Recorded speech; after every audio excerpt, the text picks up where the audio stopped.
પોરબંદર નજીક સમુદ્રમાં coast guard, navy, ISRO, marine police, custom સહિતની સુરક્ષા એજન્સીઓનું દિલધડક સર્ચ એન્ડ રેસ્ક્યુ સફળતાપૂર્વક યોજાયું હતું, જેમાં કોસ્ટગાર્ડના 3 મહાકાય જહાજ, ઇન્ટરસેપ્ટર બોટ, મરીન પોલીસની ઇન્ટરસેપ્ટ બોટ અને ઇન્ડિયન નેવી 1 નોટ તથા 309 જેટલા જવાનો સર્ચ એન્ડ રેસ્ક્યુમાં જોડાયેલ. ગુજરાત કોસ્ટગાર્ડ દ્વારા આજે 25 માર્ચના દિવસે એક સંયુક્ત એક્સરસાઇઝ યોજવામાં આવેલી, જે એક્સરસાઇઝ પોરબંદર નજીકના સમુદ્રમાં યોજાઈ હતી. કોસ્ટગાર્ડના જહાજો સહિત અન્ય એજન્સીઓની સર્ચ એન્ડ રેસ્ક્યુ સમય કેટલી છે, સ્પીડ અને કેટલી ઝડપથી દરેક ઘટનામાં પહોંચી વળે છે, તેની ખાતરી કરવામાં આવેલ. આજના સર્ચ એન્ડ રેસ્ક્યુ એક્સરસાઇઝમાં ભારતની સૌથી મોટી સંસ્થા ઇસરોએ પણ ભાગ લીધો હતો. એમની પણ મહત્વની ભૂમિકા રહી હતી. સાથે નેવી, કસ્ટમ, મરીન પોલીસ સહિતની તમામ સુરક્ષા એજન્સીઓ પણ સર્ચ એન્ડ રેસ્ક્યુમાં જોડાઈ હતી. આજે અમારી વાર્ષિક સર્ચ એન્ડ રેસ્ક્યુ એક્સરસાઇઝ યોજાઈ હતી, જે વર્ષમાં 2 વખત યોજાય છે, જેમાં coast guard, navy, custom, marine police અને ઇસરો દળો જોડાયા હતા. આ એક્સરસાઇઝ એજન્સીઓની ચકાસણી કરવા માટે અને સમુદ્રી તોફાનો અને સમુદ્રમાં બનતી ઘટનાઓ પર નિરીક્ષણ કરવા માટે મહત્વની હોય છે, જેમાં કોસ્ટગાર્ડના જહાજો, ઇન્ટરસેપ્ટ બોટ, મરીન બોટ અને કસ્ટમ જોડાઈ અને દરેક પરિસ્થિતિની સમીક્ષા કરે છે. આજની એક્સરસાઇઝમાં જો કોઈ ત્રુટિ રહી જાય તો તે આવનારા દિવસોમાં સુધારો કરવા માટે ફાયદાકારક બની રહે છે.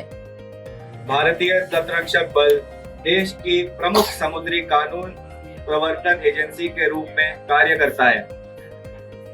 राष्ट्रीय समुद्री खोज एवं बचाव समन्वय प्राधिकरण के रूप में यह भारत के विशाल खोज एवं बचाव क्षेत्र में जीवन की रक्षा की महत्वपूर्ण जिम्मेदारी निभाता है, जो हिंद महासागर के 4.6 मिलियन वर्ग किलोमीटर से अधिक क्षेत्र में फैला हुआ है. यह जिम्मेदारी केवल राष्ट्रीय सीमाओं तक सीमित नहीं है.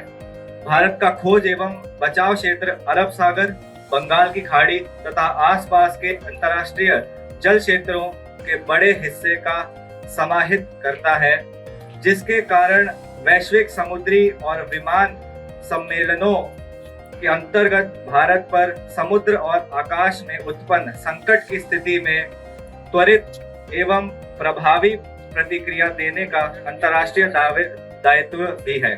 ભારતીય કોસ્ટગાર્ડ દ્વારા અલગ અલગ રીતે જે આજે મોકડ્રીલનું આયોજન કરવામાં આવ્યું હતું. મોકડ્રીલની અંદર તમે દ્રશ્યોમાં બતાવવા માંગીશ કે અલગ અલગ કોસ્ટગાર્ડના જે મોટા જહાજો છે તે કઈ રીતે સમુદ્રની અંદર માછીમારો તેમજ અલગ કોઈ પણ પ્રકારના પ્લેન ક્રેશ થાય તો તમામ જગ્યાઓ ઉપર કઈ રીતે પહોંચી વળાય છે, તે તમામ બાબતોના આજે રેસ્ક્યુ કઈ રીતે કરવા, કઈ રીતે તમામ લોકોની મદદે જવું, દરિયાની અંદર કોઈ પ્લેન ક્રેશ થાય તો તેની મદદ ડોનિયર એરક્રાફ્ટ છે જે હવામાં ઉડતા હોય છે, જે મોટા પ્લેન હોય છે, રેસ્ક્યુ પ્લેન હોય છે, રેસ્ક્યુ જહાજો હોય છે, તે કઈ રીતે લોકોની મદદે પહોંચે છે, તે તમામ ડેમોન્સ્ટ્રેશન બતાવવામાં આવ્યા છે. ઉપરાંત દુશ્મન દેશને સામે લડવા માટે હથિયારોનો જે ઉપયોગ થતો હોય છે, તે હથિયારો પણ કઈ રીતે ગોઠવવામાં આવતા હોય છે. ઉપરાંત જે કહી શકાય કે કોસ્ટગાર્ડની અંદર જે કોસ્ટગાર્ડની મદદરીય જે કામગીરી હોય છે, તે તમામ કામગીરીના દ્રશ્યો આજે વહેલી સવારથી જ કોસ્ટગાર્ડની શૂર જહાજમાં લઈ જવામાં આવ્યા હતા અને તે બાદ તમામ